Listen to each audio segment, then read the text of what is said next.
Golden State has made a complete turnaround over the past couple of months. Naturally, with the roster overflowing with talent, this was set to occur sooner or later.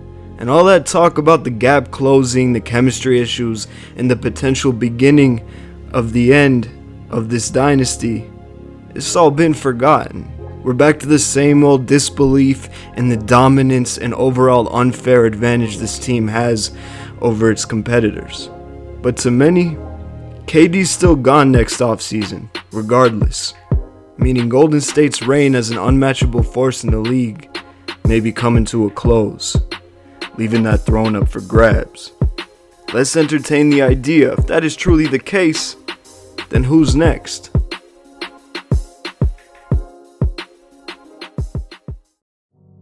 Well, first off, I feel like I do need to address the rumors.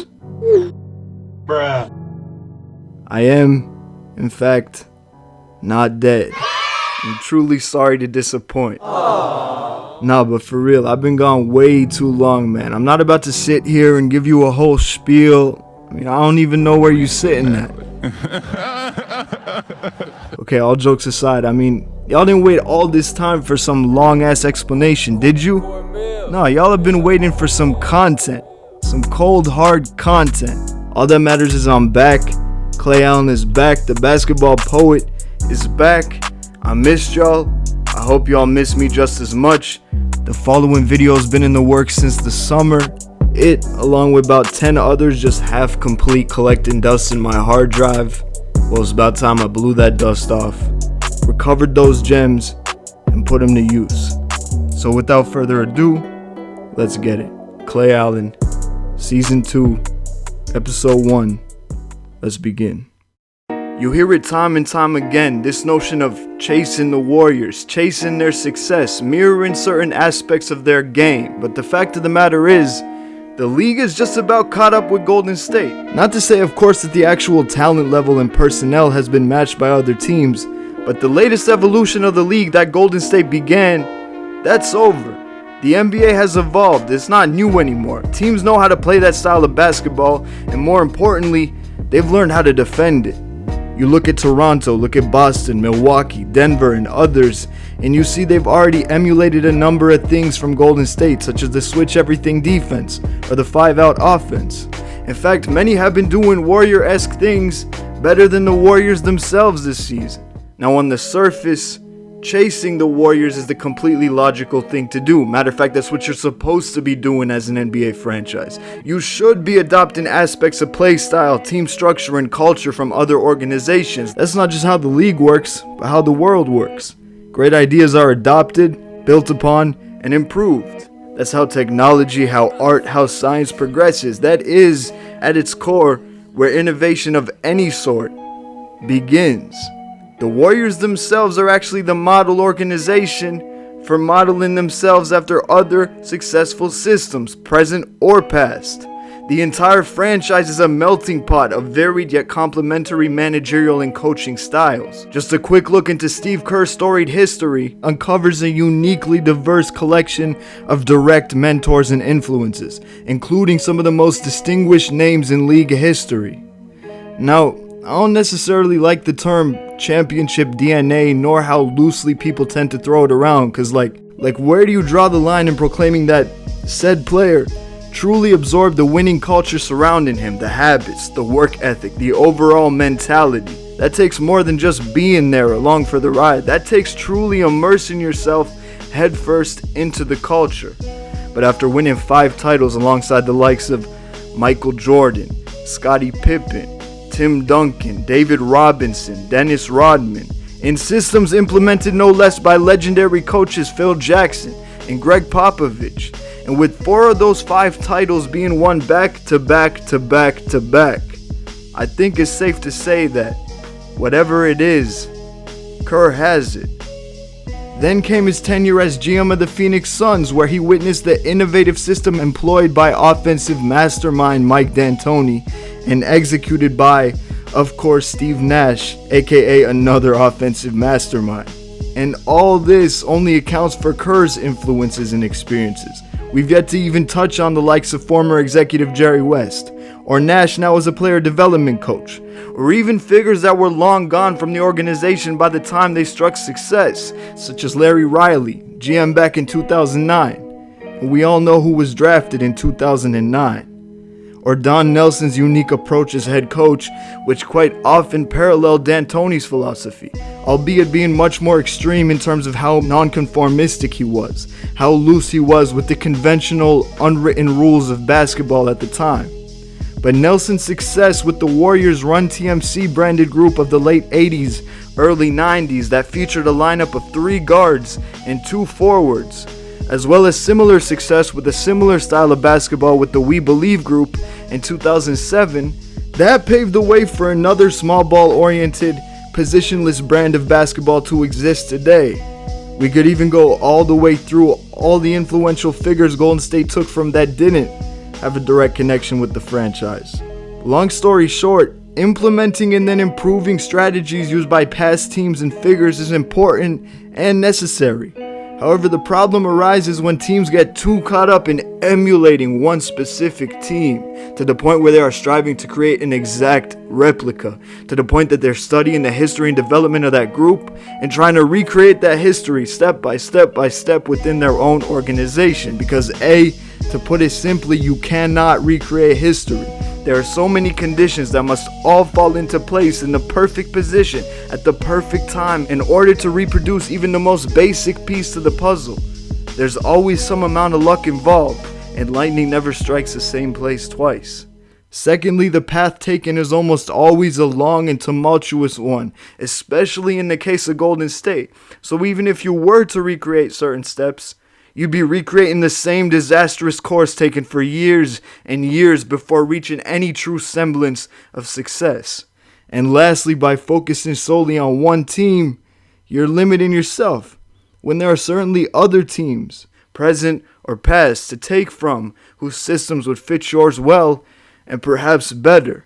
It's about a mixture of ideology, a combination of different systems and philosophies, not just copying one specific system. In terms of taking things past adoption to straight up imitation, there's no better example than the Atlanta Hawks and their recent offseason moves, selecting the Steph-like Trae Young, the Clay-like Kevin Huerter, and the Draymond-like Omari Spellman. It's a deliberate, somewhat desperate attempt to recreate the early dynamic of the Golden State Warriors all in one night, in one draft. To put things into perspective, before Travis Schlenk was named GM of the Atlanta Hawks in 2017, he was actually working behind Bob Myers as assistant GM in Golden State, having been with the franchise since 2004. So not only did he have a front row seat to watch the Warriors dynasty blossom like a rose out of concrete right before his eyes, he actually played an instrumental part in the construction of that team. He was largely involved in the decision to draft Klay Thompson and Draymond Green, and he helped guide and advise Bob Myers throughout his tenure with the team, especially early on when he was making the rough transition from agent to exec. But while these were major achievements, they were not achieved alone. And these experiences have apparently led to some delusions of grandeur, thinking he could take that background and miraculously build an identical system when given a blank slate in Atlanta. Perhaps it's pure arrogance that led him to value his own contributions over the various scouts, advisors, and the entire staff who played a part in the construction of that team, especially when some of Schlenk's most notable contributions will always have a huge asterisk next to them. Take drafting Klay Thompson, when Jerry West is also accredited with being a huge endorser of the move. I mean, who do you think was more influential in those discussions? Assistant GM Travis Schlenk, or the man whose silhouette has become the symbol for the entire brand that is the NBA? A legend on the court, a legend in the executive realm, responsible for the construction of 2 dynasties in LA that between them won 8 championships. Or perhaps Schlenk doesn't hold himself to a higher standard, but his blind arrogance nonetheless to believe you could bring an identical system someplace new just off the knowledge gained working in a great environment that achieved great things. For the sake of simplicity, let's continue with Jerry West as our example here. He didn't leave the Lakers for Memphis and then go frantically retracing his steps trying to replicate exactly what he'd built in LA. He didn't go into his first draft with the organization thinking he was about to sniff out the next Kobe or the next Shaq, or both for that matter, nor did he hire a head coach to implement the same exact triangle offense. He used the cards he was dealt with and took a separate approach that better matched that team, same as he did afterwards in Golden State, and after that with the Clippers. Now, interestingly enough, Larry Riley, ex-GM of the Warriors, I mentioned him earlier, he held that position through both the 2009 and 2012 NBA drafts where the Warriors selected Steph Curry and Klay Thompson. Guess where he is now? Yup, Atlanta, senior advisor. So you got two former Warriors executives who made direct contributions to the construction of that dynasty. You got three draft selections that were clear and blatant attempts to recreate the same team dynamic. And guess what, folks? We're still not done. They decided to take it one step further last offseason and stole away the Warriors' head performance therapist Chelsea Lane. I mean, can you be more shameless? They are literally feeding on the scraps left behind by Golden State, taking on their sloppy seconds and drafting poor man's versions of their core stars as if it'll just magically put them on the same exact crash course. Chelsea was as much a physical therapist as a psychological one to these players. Andre Iguodala actually referred to her as the team shrink, with her approach towards rehab taken via a mental and spiritual perspective rather than simply going through the motions of the physical exercises. That common, mundane routine that doesn't account for the itch a player has to rush his return to the court, or perhaps the fear of not returning the same as they once were, or the motivation needed to persevere through long, difficult stretches of rehab. Players expressed how a majority of the time, people overlook these types of human aspects to their trials and tribulations, how people tend to treat them as robots for our entertainment. Get injured, do the rehab, do the surgery, whatever the case, just get better, get back out there, and entertain these fans once more. So Chelsea's approach was met with a great amount of respect and appreciation from the team, and resulted in some very tight bonds being formed between her and various players.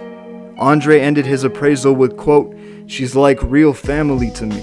Across the board, that's the impression you got from players, that she was more family than colleague. Players even used to call her Auntie Chelsea. Quite the resume she'd built there, huh? I know what you must be thinking. It's true. Any organization should want to hire someone this esteemed. But the reality is that you will never find the next Curry, next Klay, next Draymond, or next anybody else for that matter. Each player is unique, with different abilities, different traits, different flaws, different personalities, intangibles, and countless other attributes within the makeup of their own basketball DNA that may contribute to their individual growth and success, and more importantly, may contribute to what needs they have in terms of the types of players they should be surrounded with, or the types of coaches, or types of trainers, and the like. Just because Trae Young resembles Steph doesn't mean their ideal environments will match. Hence why you can assume that even if Kevin and Omari were Klay and Draymond prototypes, that Klay and Draymond are even the players that Trae Young needs alongside him. Chelsea Lane stealing her away further illustrates that point. The bonds she formed in Golden State were personal. You cannot assume that the same bonds will be formed with different players in a different environment.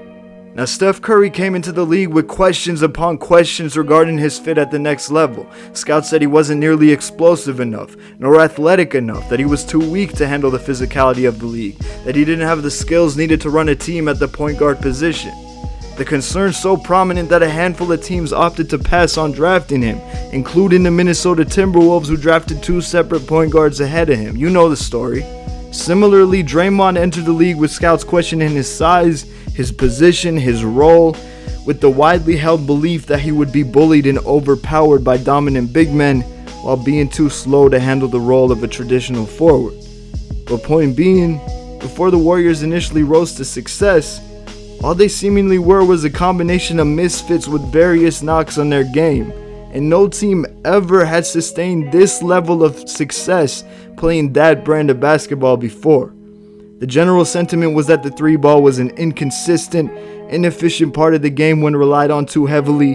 The old saying that you live and die by the three fully encapsulates the league-wide perception at the time, and this idea was reaffirmed by many when critiquing Golden State, even after proving themselves time and time again. In fact, I believe a large part of what made this team so successful early on had to do with how new and different it all was. That teams weren't able to effectively deal with the Warriors because they'd never seen it before. Players that weren't only able to take the kinds of shots that the Splash Brothers do, but making a conscious effort to take these shots early in the shot clock before the offense was even set, not just settling for them once in a while as a bailout.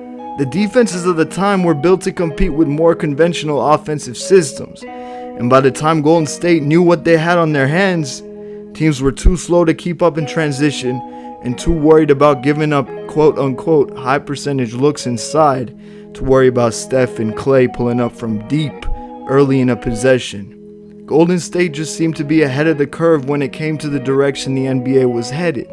Part of that may be attributed to timing, with the league already moving in that direction, but it's also attributed to the greatness of their players, how they've actually pushed this transition to take place quicker and to a greater degree. So in order for another team to enter onto the scene, dominate the league, and be crowned as truly the quote, next Warriors, they cannot be a team that is built exactly like Golden State. Rather, they'd have to be the contrary. They'd have to revolutionize the game of basketball in a way of their own, one that will make defenses adjust to them. A team that experiments with something new, something unheard of, that catches the opposition off guard. Otherwise, you've built the new Warriors, not the next Warriors. In order to truly say you've done what this team's done, you cannot simply rely on a pre-existing formula. You have to reinvent it, or at least take steps towards leading the charge onward into the next league-wide evolution. The most telling sign of all is that even Golden State themselves refuse to remain stagnant or complacent and continue to push the envelope as they adjust and tinker with the dynamic of their own team. And now with the addition of Boogie, Golden State will have a different team dynamic than they ever had before. The interesting thing is, what was originally a move meant to just bolster an already great team in the hopes DeMarcus returns even close to pre-injury form, has become the Warriors' wild card for success. Now it looks like they need DeMarcus. They need to change the system because once again, teams have started to figure him out. They're no longer one step ahead of the pack. And with the amount of struggles they've had at the 5 position, and with Draymond's inability to keep the defense honest with a consistent three-point stroke, the 5-out offense with the small ball unit that was once considered a death lineup is broken. Draymond can't drag the opposing big out the paint if he can't hit open shots. You know who can? DeMarcus. And while Cousins never had the lateral quickness and agility to switch out onto the perimeter when defending the pick and roll, and is now coming off an Achilles injury that is sure to worsen that tenfold, you know who can do that? Draymond. Perhaps the most versatile defender in the league. He can cover Boogie's lapses on that end, while Boogie can cover Draymond's offensively. Now if DeMarcus returns to at least partial pre-injury form, they'll have someone that combines the traditional role with the modern, as he can still fill the conventional duties expected from him such as post play, rebounding, interior physicality, but can also, just as the hybrid bigs we see more and more of today, shoot from distance, handle the ball, play make, etc. And this proves that Golden State is not only willing to revert back somewhat to a more traditional team structure, while all these teams are still emulating the modern one they've seen in the past few seasons, but that they're also ready to push forward into the still uncharted era the league seems to be trending towards. And that uncharted territory is the key to it all. Defining exactly what that is and jumping out to be the first team that fully commits to this new structure. So let's define what that is, and let's take a look at some of the teams around the league best suited to take that challenge on. Teams that have already begun experimenting with new concepts, new ideas that could lay the groundwork for the next era of basketball, ideas that could potentially push this ever-evolving league forward into its next great shift. We will discuss all of that in part 2. Part 2 is on its way very soon, so make sure you hit that notification bell. And if you haven't already, subscribe for more basketball content where journalism meets storytelling. It's been another broadcast from the basketball poet, Clay Allen. Feels great to be back, and I'll see y'all soon.